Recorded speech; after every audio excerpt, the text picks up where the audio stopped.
모두다 행정사는 시청자들에게 무료로 이북을 제공해 정보를 전달하고 있습니다. 유튜브 댓글 또는 네이버 카페 댓글을 통해 이북을 신청하시는 분들께 이메일로 보내드리고 있습니다. 무료로 제공해드리니 부담 없이 댓글로 신청하시면 됩니다. 이북 주제는 화면과 같습니다. 조사를 받아야 하는데 경찰서에서 연락이 안 옵니다. 어떻게 해야 하나요?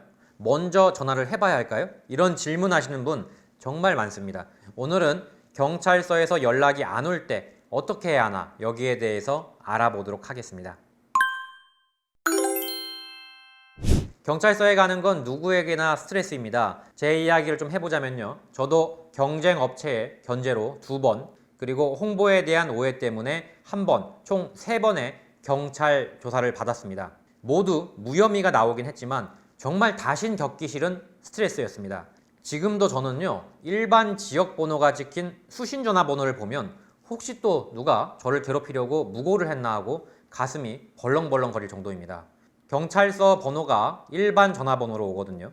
무죄가 나왔어도 이 정도인데 벌을 받아야 하는 분들의 심정은 오죽할까요?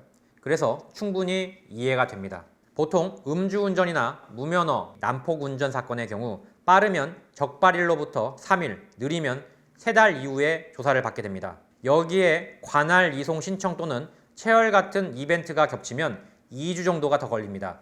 다만 보통은 적발일로부터 10일 안에 연락이 오는 게 보통입니다. 그리고 사고가 발생한 경우 또는 뺑소니 사건의 경우에는 조사가 길어지는 경우가 대부분입니다. 피해자가 먼저 조사를 받기 때문입니다.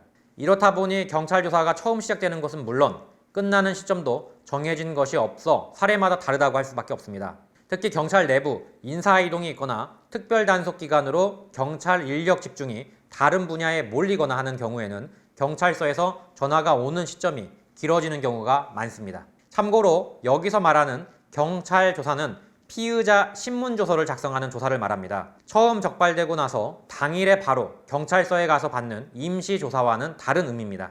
아울러 경찰서에서 전화가 계속 오지 않는 때에 답답한 마음에 경찰서에 연락을 먼저 해봐도 되냐고 물어보시는 분들이 많은데요.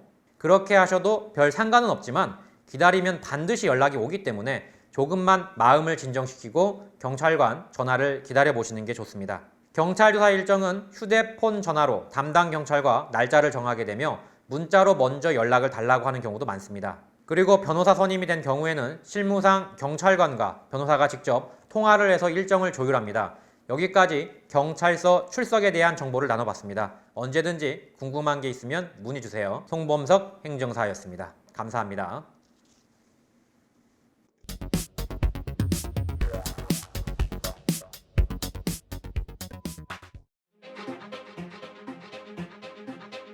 모두 다 감옥 보낼 수는 없는 거 아닙니까? 이 중에서 경중을 따져서 억울하거나 또는 경미하신 분들은 한 번 더 기회를 줘야 되지 않을까요?